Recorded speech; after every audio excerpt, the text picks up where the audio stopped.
আসসালামু আলাইকুম দর্শক। এখন হচ্ছে বর্ষাকাল, আর বর্ষাকাল মানেই খাল বিলে থই থই পানি, আর যেখানেই পানি সেখানেই মাছ। আজকে গ্রামের একটি বিলে আসছি আমরা। এখানে এসে দেখছি কেউ ছিপ দিয়ে মাছ মারছে। মাছ মারতে কিন্তু অনেকে এসেছে, কেউ এসেছে ভ্যান নিয়ে, কেউ এসেছে মোটরসাইকেল নিয়ে, আবার কেউ এসেছে সাইকেল নিয়ে।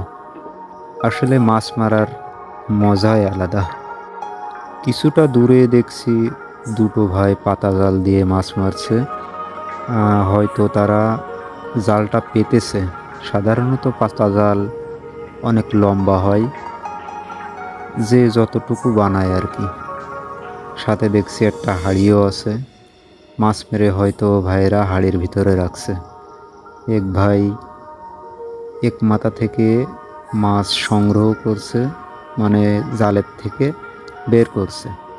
আরেক ভাই আরেক মাথা ধরে রাখছে। পাতা জাল আসলে পাতার সাথে সাথেই মাছ হয় না, কিছুটা সময় দিতে হয়। একবার জাল পাতার পরে অন্ততপক্ষে 30 থেকে 40 মিনিট পর্যন্ত অপেক্ষা করতে হয়। তারপর জাল থেকে মাছ পাওয়া যায়।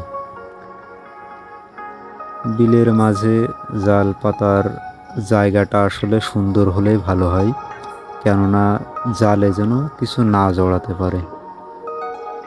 এখানে দেখছি এক ভাই এক মাথা থেকে ছাড়াচ্ছে, মানে মাছ ছাড়াচ্ছে, আরেক ভাই জালটা টানা করছে। দুই ভাই খুব সুন্দর করে মাছ মারছে দেখছি। বিলেতে পানিও অনেক, প্রায় কোমর সমান। এপাশে আর একটা জাল পাতা আছে, নেট পাতা আছে, হয়তো সেখানেও মাছ ধরার জন্য জালটা পেতেছে।